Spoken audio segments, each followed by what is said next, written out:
Ben gayet iyiyim. Hasta hissetmiyorum.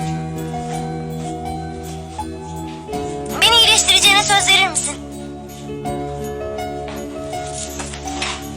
Söz vermelisin.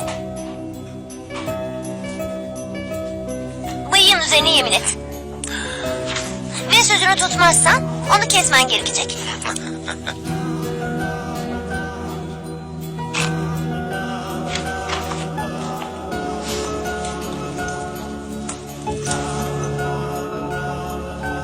Merhaba.